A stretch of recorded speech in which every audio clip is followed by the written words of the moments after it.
day. परमेश्वर के नाम को धन्य कहते हैं कि प्रभु ने एक और नया समय दिया। Let us thank the name of the Lord for the time that we are into. हमारा परमेश्वर बात करने वाला परमेश्वर है। Our God speaks.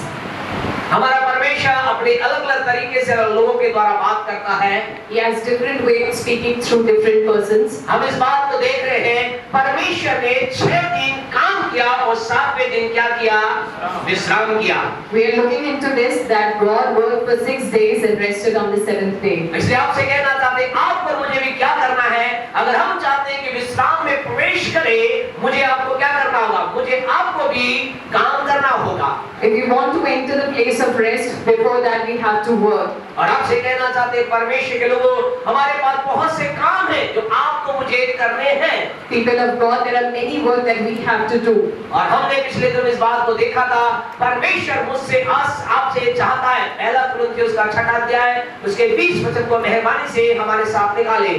1 Corinthians 6:20. और यहाँ प्रभु का वचन पढ़े मेहरबानी से। क्योंकि दाम देकर हाँ जी, मोल लिए गए हो, इसीलिए अपनी देह के द्वारा फर्स्ट वचन निकालो पहले। हाँ, ऐसे पढ़िए, दोबारा पढ़िए प्लीज। इसीलिए दाम देकर मोल लिए गए, दाम देकर मोल लिए गए हो, इसलिए अपनी देह के द्वारा परमेश्वर की महिमा करो। परमेश्वर की महिमा करो। परमेश्वर जब कहता है, आप और मैं दाम लेकर के मोल लिए गए हैं। For we are bought with a price. Therefore, आपसे कहना चाहते हैं, इसलिए हमें इस बात को समझना है, हम अपने नहीं हैं। therefore we need to understand that we are not our own. मुझे आपको इस बात को समझना है, मुझे आपको किसी ने खरीदा है। We need to understand that we have been bought. अब हमें क्या करना है? What do we have to do? मुझे आपको अपने शरीर के द्वारा We, with our bodies, परमेश्वर के नाम को महिमा देना है। glorify the name of the Lord. परमेश्वर, आपका मेरा काम ये है कि हम क्या करें? अपने देह के द्वारा परमेश्वर की महिमा करें। Our work is to glorify ourselves with the name of the Lord. परमेश्वर का पवित्र वचन ये कहता है, पहला कुरिन्थियों 6:19 प्रकार से कहता है, क्या तुम नहीं जानते कि तुम्हारी देह पवित्र आत्मा का मंदिर, तुम्हारी देह पवित्र आत्मा का मंदिर है जो तुम में बसा हुआ है। बस लाइन यहाँ करें, क्या तुम नहीं जानते कि तुम्हारी देह पवित्र आत्मा का मंदिर है?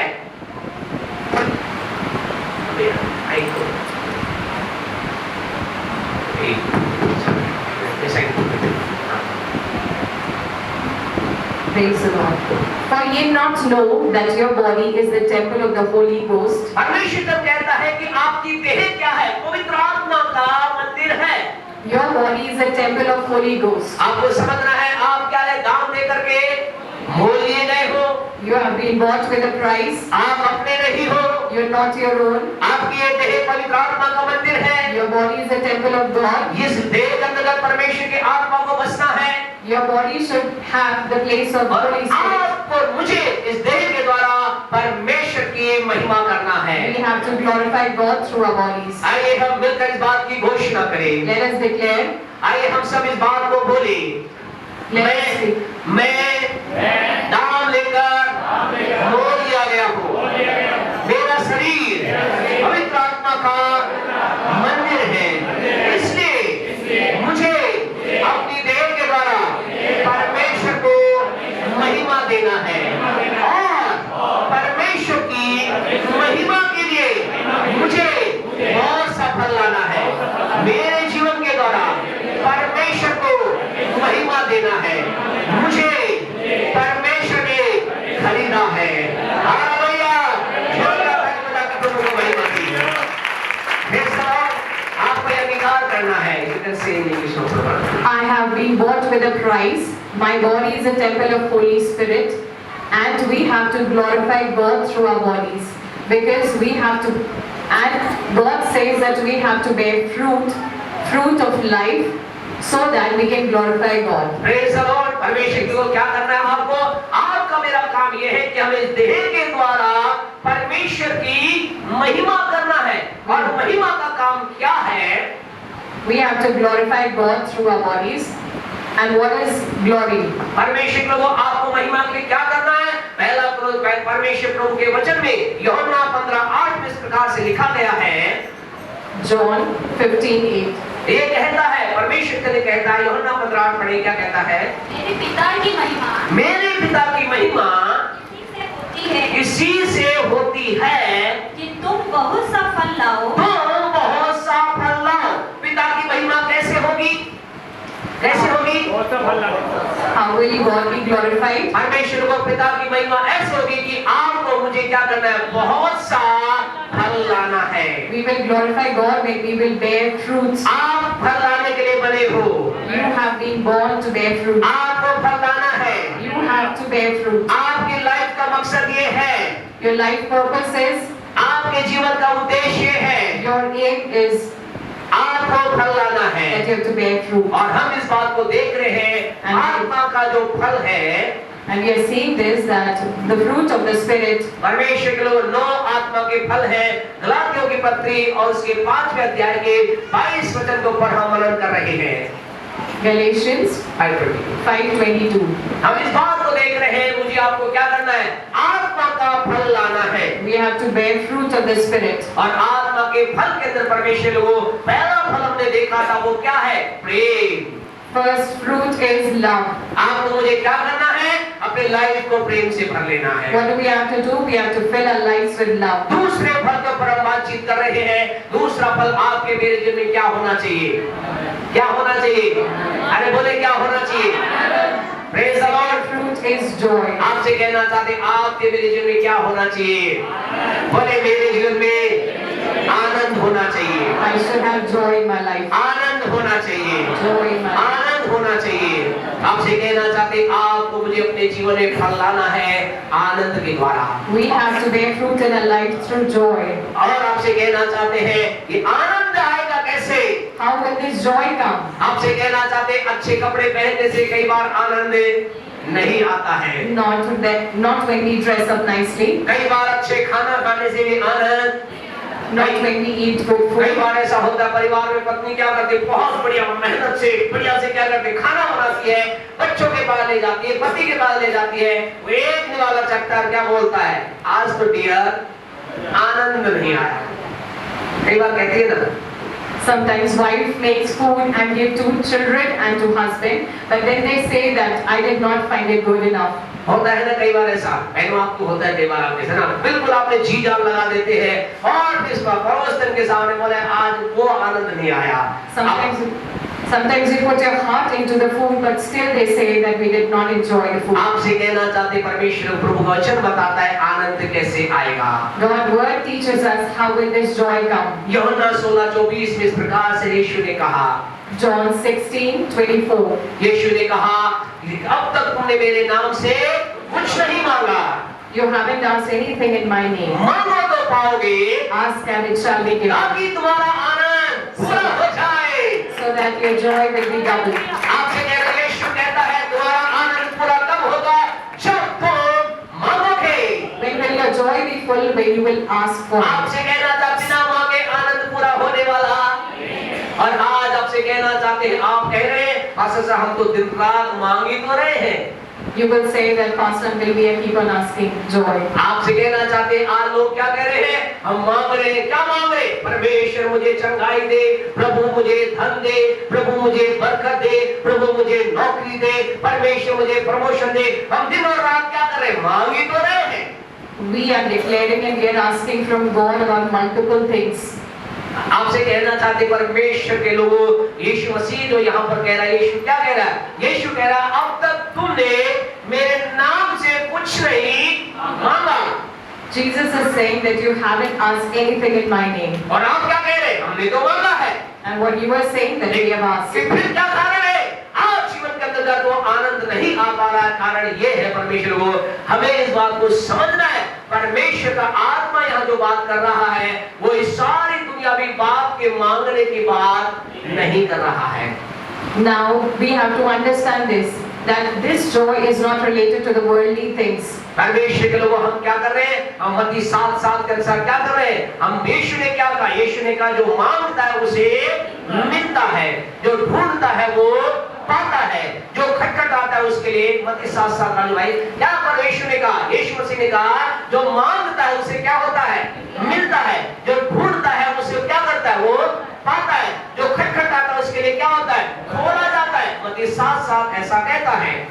And Matthew 7:7 says that ask and it shall be given. Seek and you shall find it. Knock and it shall be opened for you. परमेश्वर वो हम क्या करें, हम ऐसा ही करते हैं और फिर क्या होता है, उसके उत्तर के रूप में 7:8 पढ़े क्या कहता है, क्योंकि जो कोई मांगता है क्योंकि जो कोई मांगता है For everyone that asks, उसे मिलता है, उसे मिल जाता है, receive it. और जो ढूंढता है जो ढूंढता है And he that seek, वह पाता है, उसे प्राप्त हो जाता है, find it. और जो खटखटाता है जो खटखटाता है And to him that knock, उसके लिए खोला जाए। उसके लिए खोला जाता है। it shall be opened. और परमेश्वर को जब आप मांगते हैं क्या होता है, आपको मिल जाता है। If you ask, it shall be given. जब आप ढूंढते हैं आप प्राप्त कर लेते हैं, When you seek, you find it. जब आप खटखटाते हैं आपके लिए क्या होता है, द्वार खुल जाता है। When you knock, the door is open for you. लेकिन फिर भी क्या होता है, फिर भी कई बार ऐसा लगता है हमने गाड़ी मांगी, प्रभु ने गाड़ी दे दी, लेकिन थोड़े दिन के बाद क्या होता है, वो गाड़ी चलाते चलाते थोड़े समय बाद वो आनंद, हमारी खुशी क्या होती है, खत्म हो जाती या थोड़ी कम हो जाती है। We ask for that car and God has given or blessed us with this car, but after some time the joy related to that car reduces. आपसे कहना चाहता कारण क्या है, कारण ये है यीशु मसीह ने जो यूहन्ना 16:24 में कहा है, अब तक तुमने मेरे नाम से कुछ नहीं मांगा, वो यीशु कौन से डिमांड की बात कर रहा है? Which topic or which word is Jesus relating to when he says that you haven't asked anything in my name? आपको मुझे क्या मांगना है? आपको मुझे नंबर 1 जो मांगना है, आपको मुझे अपनी लाइफ में छुटकारे को मांगना है। First thing that we have to ask is redemption. आपसे कहना चाहते हैं आज आपके जीवन के अंतर्गत कई लोगों के जीवन के अंदर क्या है, एक बंधन बांध दिया गया है। Many people have the bondages in their lives. और आपसे कहना चाहते हैं पहला बंधन है जो कौन बांध देता है, शैतान के द्वारा बांधा जाता है। First bondage is tied by Satan. आज के सुबह आपसे कहना चाहते हैं आपकी लाइफ में क्या करना है, उस बंधन से छुटकारे की मांग खुदा के सामने रखनी है। Ask that the bondage be broken. दूसरा जो बंधन लोगों के जीवन में है, जो खुद अपनी अभिलाषाओं के द्वारा, प्रभु के वचन में लिखा है कई लोग क्या है अपनी अभिलाषा की वजह से क्या चले गए, बंधन में चले गए हैं। Second bondage is when you are bound by your own desires. आपसे कहना चाहते आज व्यक्ति क्या कर रहा है, अपने शरीर की अभिलाषा, आंखों की अभिलाषा, जीवन घमंड में से क्या कर रहा है, खुद अपने लिए क्या तैयार किए, उसने बंधन को तैयार कर लिए हैं। You're creating a bondage because of the desires of your own heart or eyes. और आपसे कहना चाहते आपको परमेश्वर से कहना, प्रभु मुझे बंधन से आजाद कर। You have to ask Lord, make me break this bondage. वो परमेश्वर को शरीर की अभिलाषा, नशे का बंधन हो सकता है,